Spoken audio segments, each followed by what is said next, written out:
about welding and welding in general. First of all, I've just started welding this year. Never touched a welder in my life. Okay. But I was always wanting to try because I like cars and fabricating and building stuff. I've always built stuff, but it was mostly I was mostly limited to wood and screws. And recently I've been able to weld. However, it's really hard, obviously. To start with, yeah. Yeah, and I was just wondering what got you into welding, how long it took you to become so excellent at it, and what type of welding do you like to do the most?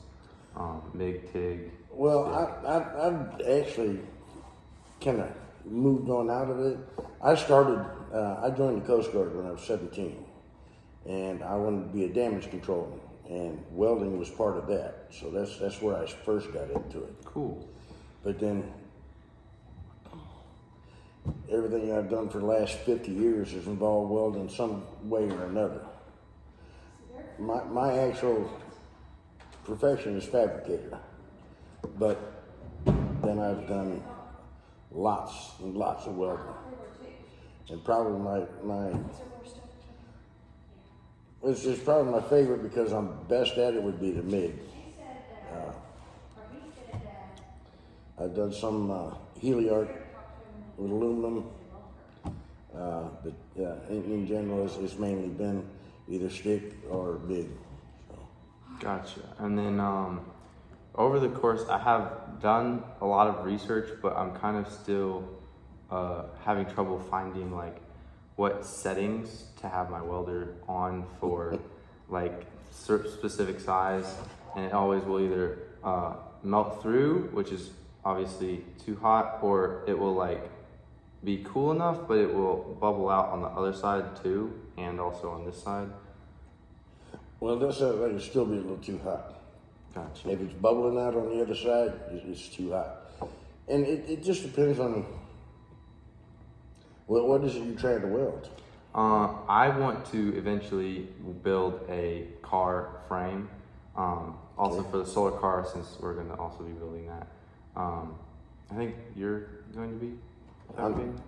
Kind of involved in it, yeah. Yeah, so for the car frame of, not the solar car, but the one I was planning on doing, it would be go through a lot of stress, I guess.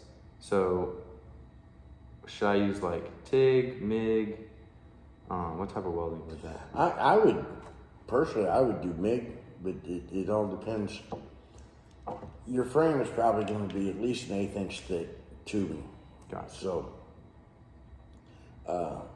that's pretty good. I mean, you don't really want to crank your welder way up naturally, but what we always do, even the professionals I work with, they'll get a piece of scrap and run a few beads on it until it looks right, and then they'll go to work with it. Gotcha.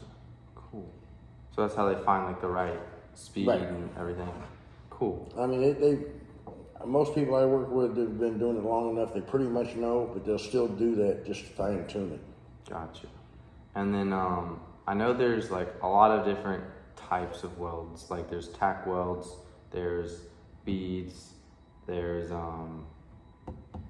lot of different types. But I was you tack weld first, and then you do the finishing weld, right? Right.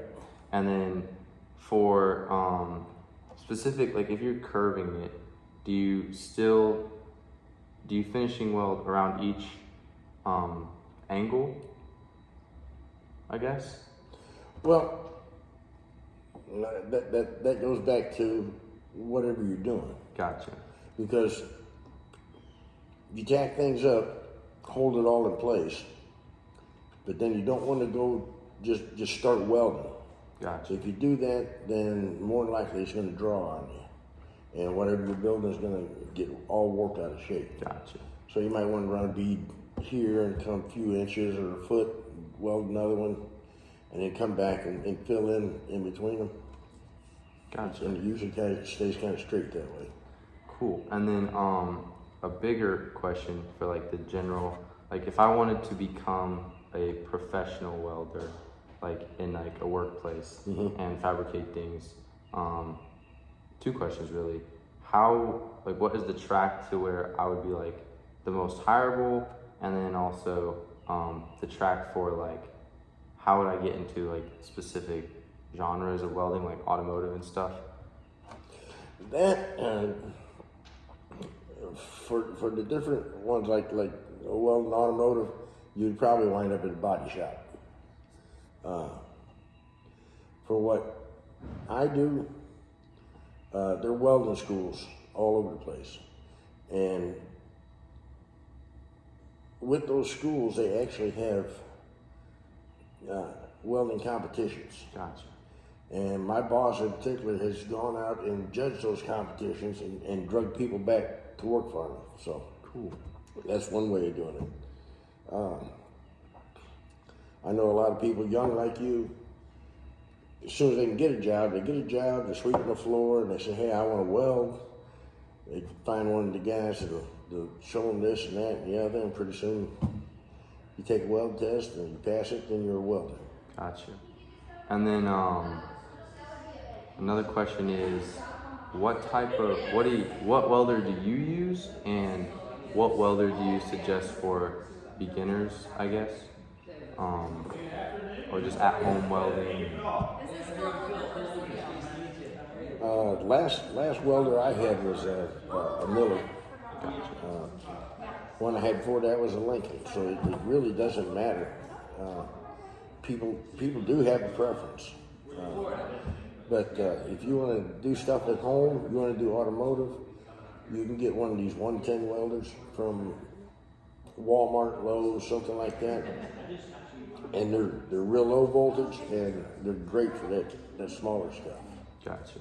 And it will be structurally sound, and if the welds are good welds. Yeah. Now, if you're doing like the frame, you may they'll kind of tell you as you go along, but you have to give multi-pass. You know, one pass is probably not going to penetrate good enough, but you get one and then come back and do another, and it usually blends in. A lot of times now, if you got something like that and you want to really get it in there, you take a torch and heat it up first. You don't want to get it cherry red or nothing. Just get it good and warm where you can't touch it.